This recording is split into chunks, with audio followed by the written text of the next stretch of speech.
கிறிஸ்துவில் அன்பார்ந்த சகோதர சகோதரிகளே, இரண்டாம் உலகப் போரின் போது கடவுள் நம்பிக்கையற்ற ஒருவர் தன்னுடைய மனைவியை பிரசவத்திற்காக அருட்சகோதரிகள் நடத்துகின்ற மருத்துவமனையில் அனுமதித்தார். அப்பொழுது அவருடைய மனைவிக்கு ஒரு அறையானது ஒதுக்கப்பட்டது. அந்த மருத்துவமனையின் அறையில் சிலுவையானது தொங்கவிடப்பட்டிருந்தது.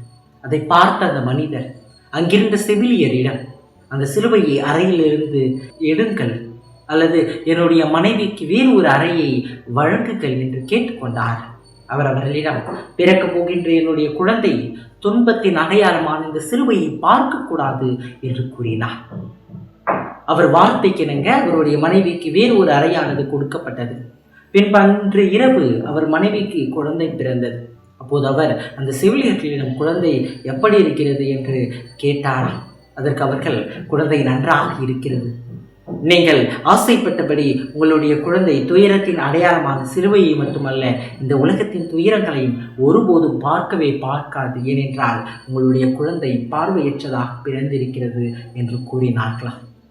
அன்பார்ந்தவர்களே, இந்நிகழ்வில் கண்ட அந்த கடவுள் நம்பிக்கையற்றவர் மட்டுமல்ல, மாறாக நம்பிக்கை உள்ளவர்கள் கூட என்று தன்னுடைய வாழ்க்கையில் துயரத்திலிருந்து பயந்து ஓடுகிறார்கள், துன்பத்தை கண்டு அஞ்சுகிறார்கள், வாழ்வின் சவால்களை ஏற்க மறுக்கிறார்கள், சிலுவையை போல இருக்கின்ற சுமைகளை சுமக்க அவர்கள் தயங்குகிறார்கள். எனக்கு துயரம் ஒருபோதும் வந்துவிடக்கூடாது என்று நினைக்கின்றனர்.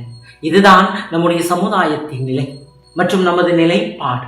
இத்தகைய ஒரு சமுதாய சூழலில் இருந்து நாம் விடுபட இறைமகன் இயேசுவின் சிலுவை சாவு நமக்கு அழைப்பு தருகின்றது. இன்றைய தினம் இயேசுவின் சிலுவையை பற்றி நாம் தியானிப்போம்.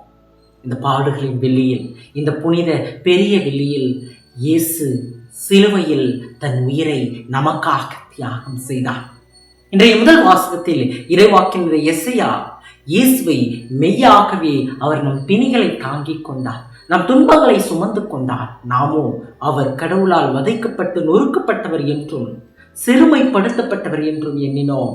எசையா 53:4 எனும் இந்த வார்த்தைகளில் துன்புறும் ஊழியனாக அவர் சுட்டி காட்டப்படுகின்றார். இயேசு துன்புறும் ஊழியன் எனும் இந்த இறைவாக்கினர் எசையாவினுடைய வார்த்தைகள் அவர் மக்களுடைய பாவத்திற்கு கழுவாயாக பலி செலுத்துவது போல தம் வலுவின்மையின் பொருட்டு தமக்காகவும் பலி செலுத்த கடமைப்பட்டிருக்கிறார் என்னும் வார்த்தைகளில் இது விவரித்து காட்டப்படுகிறது. எபிரேயர் 5:3 இன்றைய நற்செய்தி வாசகமும் இயேசுவின் பாடுகளை முழுவதுமாக நமக்கு விவரித்து காட்டுகிறது. இயேசுவினுடைய இந்த துன்பமும், அதாவது அவருடைய பாடுகள் முற்றிலுமாக சிலுவையில் நிகழ்கிறது. பாரதவர்களே, வரலாற்றில் 2 நிகழ்வுகள் சிலுவைக்கு முக்கியத்துவம் கொடுக்க செய்தது. ஒன்று, கான்ஸ்டன்டைனின் கனவு. நம்ம எல்லோருக்கும் நன்றாகவே தெரியும். கனவில் வானத்திலே அவருக்கு தென்பட்ட சிலுவை என்னும் அந்த அடையாளம், அதன் பிறகு அவர் அந்த சிலுவையை அடையாளமிட்ட கொடி மற்றும் கேடயங்களோடு போரிலே வெற்றி பெற்றது. இரண்டாவதாக, சிலுவையின் கண்டுபிடிப்பு. கான்ஸ்டன்டைனின் தாய் ஹெலன் எருசலேம் சென்று பல சிலுவைகளுக்கு மத்தியிலே நோயாளிகளை குணமாக்கிய இயேசுவின் சிலுவையை கண்டடைந்தது. இந்த 2 நிகழ்வுகளும் சிலுவைக்கு வரலாற்றிலே முக்கியத்துவம் கொடுக்க செய்தது. யூதர்கள் மத்தியிலே சிலுவை 3 விதமான அடையாளங்களாக இருந்தது. ஒன்று, இது பலவீனத்தின் அடையாளமாக இருந்தது. நாங்கள் சிலுவையில் அறையப்பட்ட கிறிஸ்துவை பற்றி பறைசாற்றுகிறோம். அச்சிலுவை யூதர்களுக்கு தடைக்கல்லாகவும் பிற இனத்தாருக்கு மடைமையாகவும் இருக்கிறது. 1 கொரிந்தியர் 1:23 இறைமகன் இயேசு கிறிஸ்து தன்னை முழுவதுமாக அர்ப்பணித்த சிலுவை அன்று பலவீனத்தின் அடையாளமாக இருந்தது. யாருமே உதவ முடியாத ஒரு தருணமாக அது இருந்தது. இரண்டாவதாக, சிலுவை சாபத்தின் அடையாளமாக இருந்தது. குற்றவாளிகளுக்கு தண்டனை அளிக்கப்படுவது சிலுவையில் தான். அதனால் அவர்கள் சபிக்கப்பட்டவர்களாக கருதப்பட்டார். ஆனால் அவன் பிணம் இரவில் மரத்தில் தொங்கவிடப்படக்கூடாது, அவனை அன்றே அடக்கம் செய்ய வேண்டும்.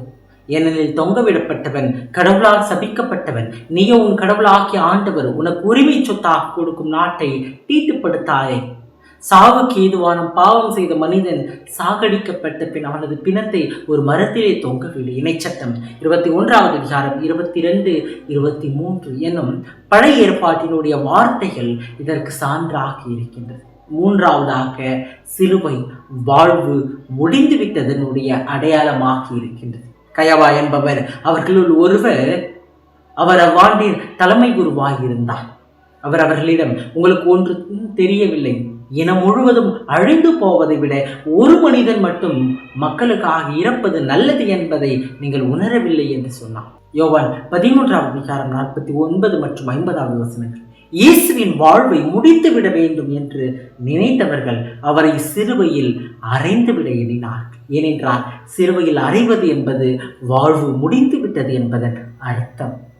மரத்தில் தொங்கவிடப்பட்டோர் சபிக்கப்பட்டோர் என்று எழுதியுள்ளவாறு நமக்காக கிறிஸ்து சாபத்திற்கு உள்ளாகி நம்மை சட்டத்தின் சாபத்தில் இருந்து மீட்டு கொண்டார். கலாத்தியர் 3வது அதிகாரம் 13வது வசனம்.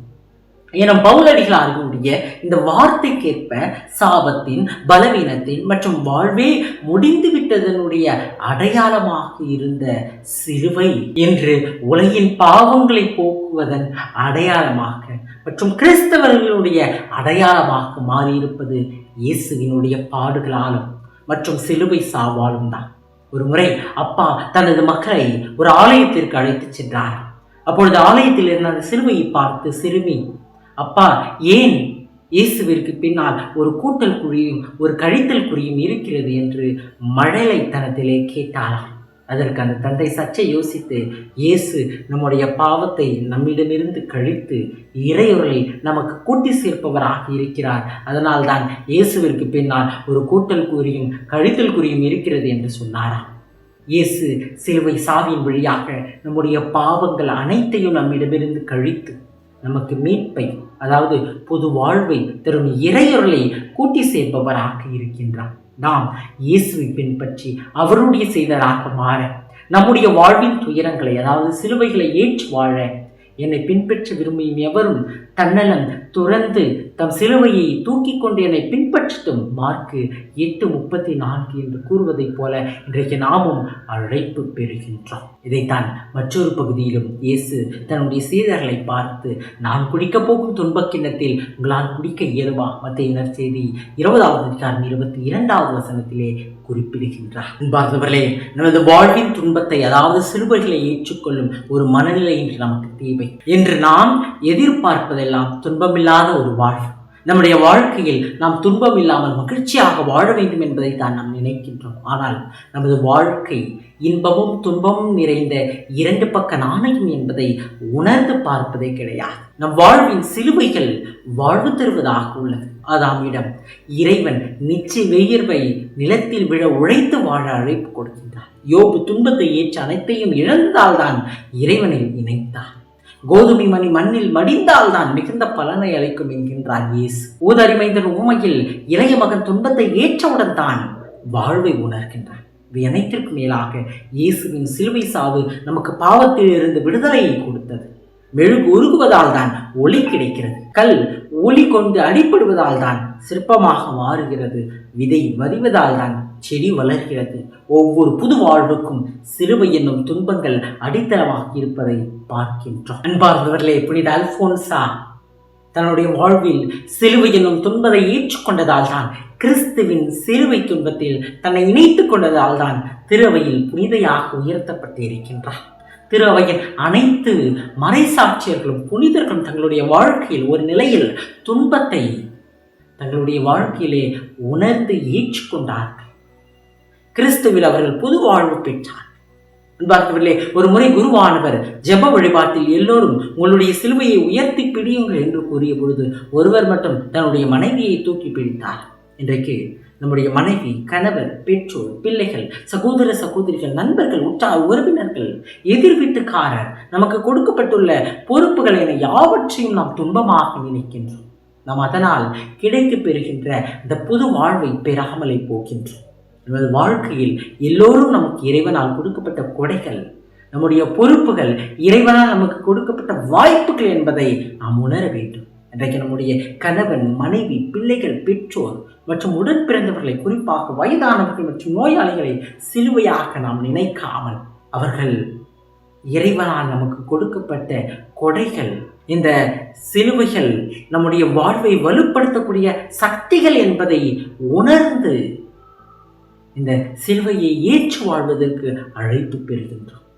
என்று நாமும் சிலுவை மனித வாழ்க்கையினுடைய ஒரு அங்கம், இது எனக்கு புது வாழ்வை தரக்கூடிய ஒரு பயிற்சி பாசறை என்பதை உணர்கின்ற பொழுது நம்முடைய வாழ்வில் புது வாழ்வு உருவாகும்.